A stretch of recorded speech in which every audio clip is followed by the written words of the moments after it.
I was lying here thinking what I'd tell my 8-year-old self since reading a book that implied she might still be inside of me.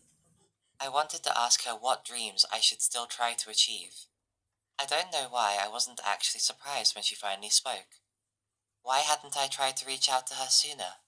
She said having a family of my own was always my dream. Babies and children and a man.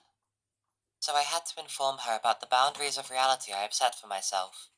I will not have a child because I ultimately changed my mind about that dream a couple years ago since I am older, and also because I want to invest my energies in something else.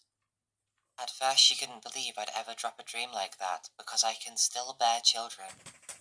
But I told her about Megan's kids, Wilder, Gable, and June, and how it is better to be able to play with them when I want but not have to do all the torturous work. She stopped arguing inside of me, so I told her about my resources and life.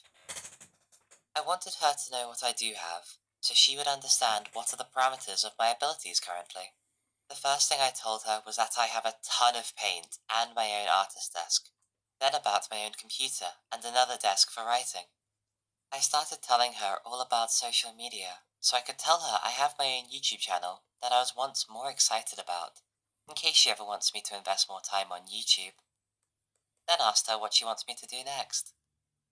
She said I mentioned writing the book I'm proudest of early this year. The dream that has been around the longest, other than family, was always to be a great writer.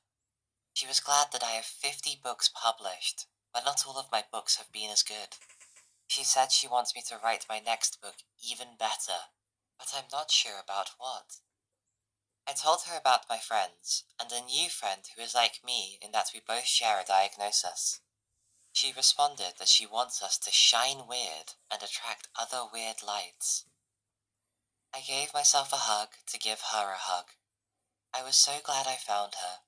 I never have communicated with her in 34 years. She's right here. She says she's been here. My next book is her book. I don't know what it is yet, but it will be a light for weird lights to attract us home. Then she said one other thing out of the blue. General advice for me. I don't want you to squelch your own voice when you are different. Don't bite your cheek so not to speak up. I can't believe you're still doing this. You have to speak up. Then she went quiet again, and I started thinking about our book. Then she said, get with the picture. It's hard for you to do what you really want to do, but now is the time to. You're 42. So I don't know where we are going with our book we are going to write, but there will be at least 3 chapters.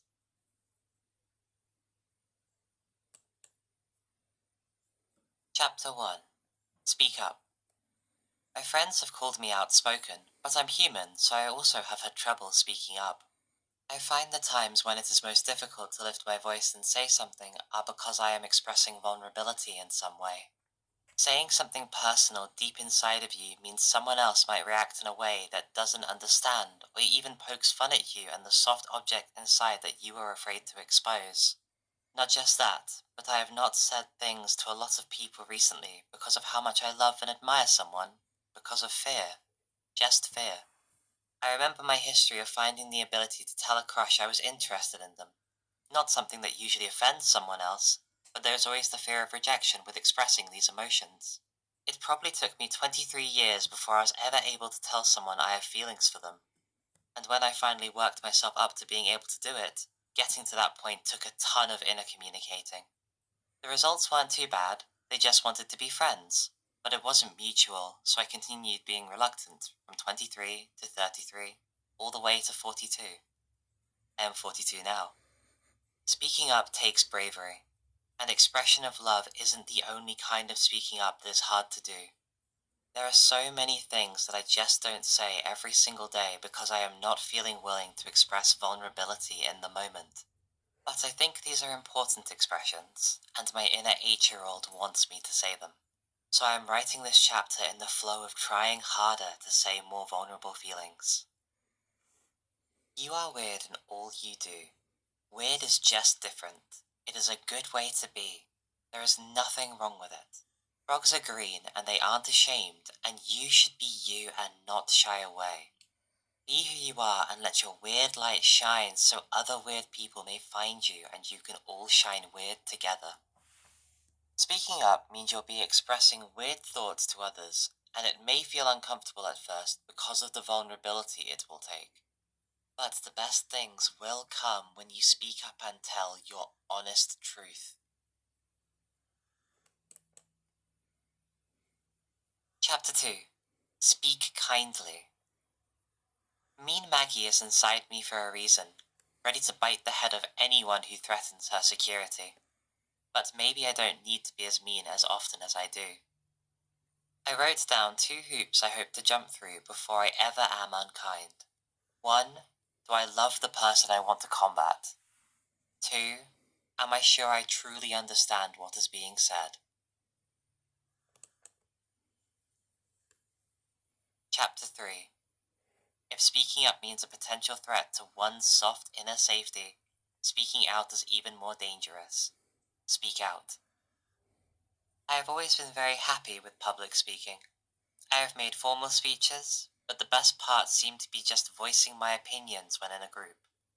I have a memory of when MLK Boulevard in Bristol was named Edgemont Avenue, and I was part of a team that wanted to rename the street, led by Wilhelmina Banks, who is family to me, but sadly died a couple of years ago. There was a point where we were at a city council meeting and I had spoken formally, but then they voted and the funniest thing happened. No one was certain if they had voted in favour or against, because this one deciding voter, David Shoemaker, had waffled so verbosely in his response that it was entirely impossible to know if his vote was yay or nay. I couldn't stand it. From the audience, I just piped up and said, "You're going to have to be more clear. No one knows if you voted yes or no." He was such a good, funny council member, actually. Glad we won that one. There was a 101-year-old African American named Mrs. Patton who lived on my street. She used to keep all of my letters to the editor in a box under her bed, she told me. I couldn't believe that or understand why, but looking back, it is one of my proudest accomplishments to merit that honor. I used to write so many LTEs. Now the paper doesn't even publish them. What is the world coming to? They don't have a section anymore. Now, here is the truth, dear readers. The rest of this book is poetry. Maybe someday I will correspond more with my inner 8-year-old, but for now she says I am a poet, so here is some poetry. God. Waves will be hearts all the way to the shore. I'll put up a sun. The sky will hold a strange violet hue. I'll paint in rays. I'll frame it up for the sick of mind who are trapped inside. Motherhood. I always wanted to be a mother, but I never hatched an egg. So now the only baby is my doggy at my leg, and a small black cat who will affectionately beg for affection and correction at the other seated leg. But I have one other instance of motherhood to note. I am the mother of myself. I am the captain of my boat. My whole life is an attempt at self-directing me to do what is best for me to think about or for me to get shampoo. I am nurturing myself, and at times I get real mad, and I boss a certain part of me that wished it hadn't had. Richard C. Schwartz. It's been too long since I studied something with the curiosity of an ornithologist, but I found a new book to examine, and I'm remembering how fascination feels. I am learning a little-known branch of psychology, internal family systems therapy, being taught how to examine my mind differently, learning new things about all humans. Maybe all humans have voices in our heads we don't even recognize, internal protectors that can cause harm, and we all have a self, the leader of the voices, a captain that's always back in there, who always can take over when the others step aside. The man who invented this field of psychology started in family therapy, told not to touch the inner world, but ventured inside knowing it was dangerous. He built a whole branch of understanding the mind, and I think, what a risk taker. How his curiosity took over, how his experiment transformed psychology. Internal family systems. People have internal parts that can take charge. There is a whole ecosystem of citizens within each of us. Every impulse that could damage the self seems to have a team of protectors keeping it at bay. But the protectors can be over-enthusiastic. They aren't a great group leader.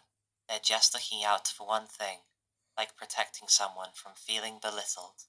The protector seems to take over and doesn't seem bothered by what harm she is doing. The self has to figure out how to stop a protector causing harm. The self is a part and all the expansive at once. The self is often just peacefully observing. She is the best leader. She can take charge, but also asks a question. The others, protectors, firefighters, and exiles, they follow her humility, her curiosity, her wisdom. You might read this thinking, wouldn't it be great if world leaders were like that? But I would encourage you to think about what your true self wants. Is a protector harming you too often? How can your self speak up? What question would you ask your internal systems? Exiles. Our internal exiles will always be with us. They may have been a part of yourself who wet the bed, who desired too much sex or food or alcohol. Even if you have trained your exiles to stop coming out, there is a reason they were there in the first place, and they are still there. There is a part of me that feels bullied at family gatherings. It is a part that can be loud and defensive, incredibly disruptive. Maybe by screaming, "I know what I'm talking about!" Maybe by shutting off everyone and not talking for a full day. It feels the extremity of that was a long time ago. It seems I have exiled my defender, but she will always be in me, and that is not completely bad. Every part of every person holds a purpose. All people have exiled parts of us, waiting in the bays, happy staying quiet, but ready if they're needed. Our internal ecosystem knows what is best for us. The self cannot always govern everything. So often the soul governing is the soul stepping back. Inner protectors, exiles, and managers may be at odds. Part of the Atman governing involves listening amid quarrels. The Sakshi must know what problems each part is trying to help, so the Sakshi must listen to what the parts' voices say. But the leader is the self. The leader of every person on earth can be the self, if we figure out how to let our soul govern, how to let the Atman decide what is best if we trust our own Sakshi. Our internal ecosystem knows what is best for us, but the individual parts fight and cause damage. So hopefully we can find how to tell the other parts to step back. Every time I slip, every illness, every breakup, and sometimes just energetic fluctuation, I end up beneath the surface. I am a guild being, so I don't die, but it is a time for strength building. I don't have much room for other people in my energies during these times. It could last a week or a month. Sometimes it feels like depression, other times just dormant, another creature entirely. I could slip down underneath the ice because of bad weather, and often it just is time to slip under. Today I walked on a snowy dirt road. The turnaround spot at the end was barely plowed, and we were lucky to back the car in and not get stuck in the deep snow. It always amazes me how cold this place gets and how little sun. The city is practically thawed, but out there all the hills are still thick with white, and there are hundreds of thick icicles hanging down the cliff all the way to the bottom. The creek water is still flowing though. No ice visible in the currents because of the strong flow of the cold waters. So I remarked to Mum we can't go ice fishing. Ice fishing is one of the kind of unexplained expressions of Justin, one of my favorite friends in River's Way. He has interesting things, he says. French Dirt, or 2003, or Let's Go Ice Fishing. I have been avoiding River's Way, but I can't help remember Justin. It's just impossible not to, somehow. So Mum laughs at my ice fishing idea. It seems important, an idea needing much more exploration, and possible even for me to actually do try it. But for now, I just write the following poem. Maybe I'll go ice fishing, or maybe I'm the fish.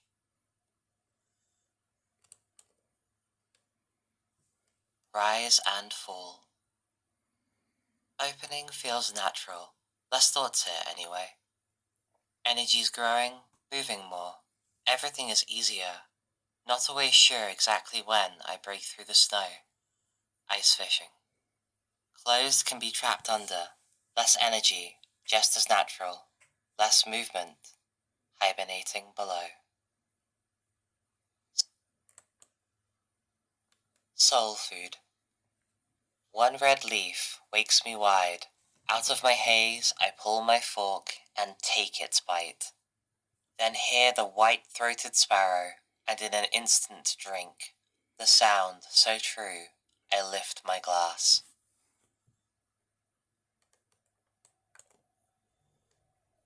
I deserve someone really good. Someone who truly values me. A like mind. Someone who understands me and values similar things that we both find important. I deserve a lot. I deserve love and sex together at the same time.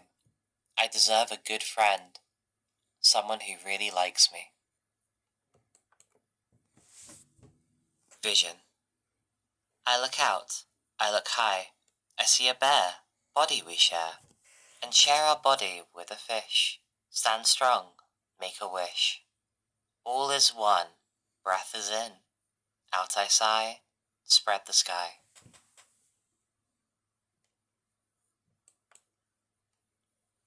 Last minute air. The threat of nuclear is real. This might be your last meal. You could turn off the news and enjoy it, or raise the volume and try to change it. Or turn up the volume and waste it, or turn off the news and stop it. You can turn on or off the news, the world will not change hues. You have to breathe the air to be able to really care. Peace. I need the peace of my rainy street, and the wet cold grass under my feet, and the eyes of pigeons that I meet, plus the white-throated sparrows speak, or the beak of a crow in a season bleak. I need the peace of my rainy street. But I am needed by the earth. It needs my peace. It needs my birth. It needs my laughter and my mirth. I am needed by the earth. How do I give my peace to life? Asked the little boy with defiant strife. Listen deep and find a way with each fleeting moment day by day. What is wilder? Through half-chewed cinnamon stick. Sounds like an 8-year-old. Smells like mulled cider. Feels like a warm knee on a sofa. What's wilder than wilder? A wild strawberry? A fierce bear? Mother Earth? Nothing.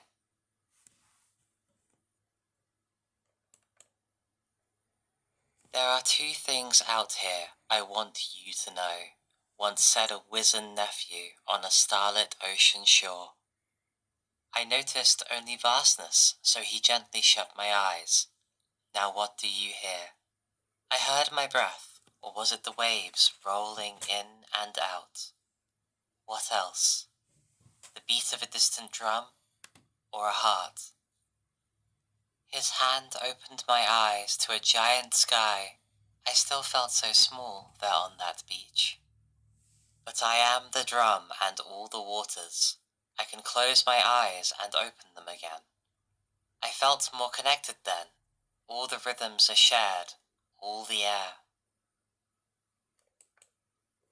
Sometimes I feel half alive. I will not live to 45. But I still have the same will to live, so fight for life, my gift to give. Wabi Sabi Nature. Nature has out the trimmers, surprising how much she litters, even in winter, not just fall. Nature pastes wet leaves over pavement, then lays a sparkling glitter of droplets at the tips of pine fingers. Nature is wabi-sabi artist. I visit the same dead stump and watch her changes. Her winds lift up sparks into stars. This is for Wilhelmina, who organized when people said she couldn't. So many remember and love her for all that she taught and was. This is for Wilhelmina, who moved to New York to live with her aunt when she was a young adult, which is where she met her husband. They helped draft resistors get out of the city, and then the feds were coming for her, so they took her two kids and flew to Tanzania, where they lived 5 years until things settled down. This is for Wilhelmina, who led a community group to oppose Virginia Intermont College from taking over her street. They camped out in the street. This is for Wilhelmina, who is behind the renaming of Edgemont Street in Bristol, Tennessee to Martin Luther King Boulevard to change and remember history, and opened a colored museum in Bristol, Virginia, or African American as it became to be called. Her whole life she wanted to have a museum, and everyone seemed to think she was insane for it, but she kept to her conviction. This is for Wilhelmina, a revolutionary woman, a thorn in the side of oppressive leaders, my friend, who taught me so much, but most importantly, listened. Forever's not forever. Maybe the earth needed weeded, kicked aside, scattered upon the walkway. Winter stuck us inside. We had no way of knowing. Little shoots grow under the snow. America. We've got fires raging in LA, and the hydrants are dead, and the reservoirs empty. We've got thousands without homes or beds, with a daily decision of where to lay their heads. One more day of the feeble old man, then the felon takes his stand. He's promising immigration raids so refugees might need a hand. A place to hide or some legal aid in this great country nature made. America, America, we've lost sight of who we are. We used to take care of our poor. We used to be a haven melting pot. We once had waters crystal clear. Is the end of that time growing near? Drabble 1. If you asked her out of the blue, she probably would say nothing. I don't know used to be her refrain, because so often she felt she knew nothing. But she did have something really important that maybe she should share with the world, and it'd make the world better if she ever got to share it. Of course, first, she'd need to know what it was, and maybe that is the task of the 100-word poem that I am writing you, just to say one incredible thing for you to suck down like a piece of candy. Gone. What makes something important? Like, how am I supposed to know what will hit home? It could be as simple as me telling you you've got to keep playing even though you're not a child. Some nuggets you might find on a slip of paper buried in some book. When is the last time you played at anything? Danced without reason? Rolled like a dog on your bed just because? Poked your friend to see if she'd tag you back? Maybe you've been playing tag all your life, with your own inner child paused too long on your turn. Can I write a drabble in 4 minutes? Sometimes all you need is a deadline. Maybe it is easier to write universal than you imagined. Maybe universally is better grammar, but universal is more universal. Relatable is a new way of thinking about this subject, but it's not the same thing. People try to be relatable for newfangled reasons, get a million views, clickbait garbage. I remember Rilke trying to make his writing more than just self-expression. He would inspire many contemplative writers sorting through his somewhat obscure writings. To me, that is how it should be. Less. For Brandy. As I stood mashing lumpier potatoes, I thought of how much butter I had added that day you and Danny came over, and the look of delight upon Danny's face and also my mother's, when they took the small morsel of the mash into their mouths and tasted something so rich I also imagined you would enjoy. But you were your usual self, oblivious seeming to the efforts I'd taken preparing so many scratch foods for you, and how you'd turn up your nose at the biscuits I had hand-rolled, and how I had jumped to make starchy potatoes to please you. This has been Book of Light, Words Between My 8-Year-Old Self and Me. Written by Maggie Hess. Narrated by Olivia Connolly. Copyright 2025 by Maggie Hess. Production copyright by Maggie Hess.